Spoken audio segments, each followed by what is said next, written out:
The abandoned radio station loomed before us, its once bright paint chipped and faded, like the colors of a sunset over a graveyard. The words, WKRV, the voice of the valley, were still emblazoned on the front in bold letters, a haunting reminder of the station's former life. A chill ran down my spine as I stepped out of the car and onto the crumbling asphalt, the only sound the creaking of the old station's rusty hinges.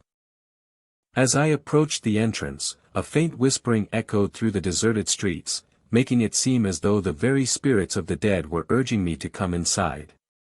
I shivered, despite the sweltering summer heat, and pushed open the creaking door. The air inside was heavy with the scent of decay and rot, like the stench of a long-dead animal.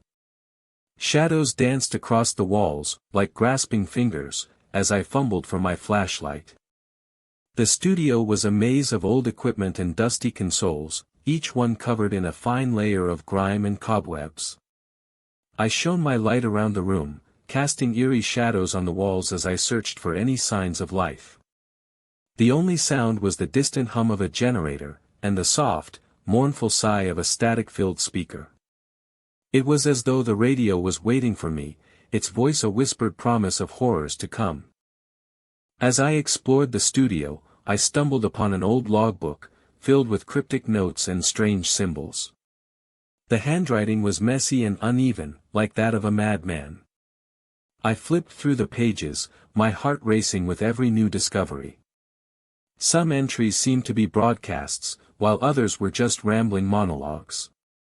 But one phrase kept repeating itself, "The voice in the darkness is coming."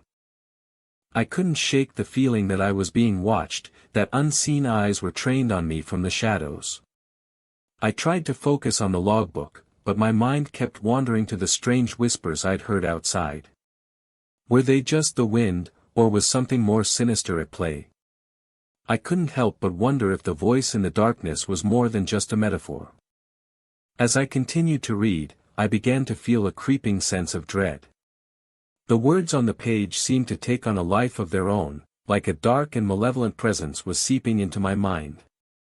I tried to push the feeling aside, but it only seemed to grow stronger. I felt like I was being pulled into a world of madness, a world where the lines between reality and fantasy were blurred.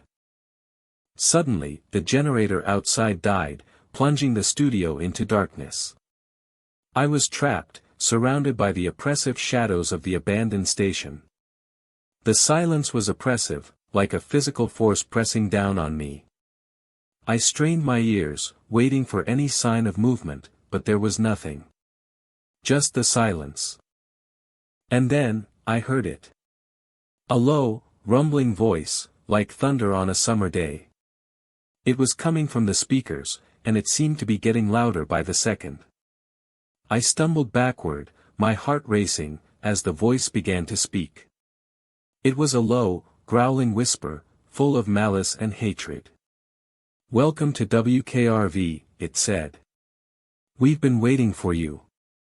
I tried to run, but my feet seemed rooted to the spot.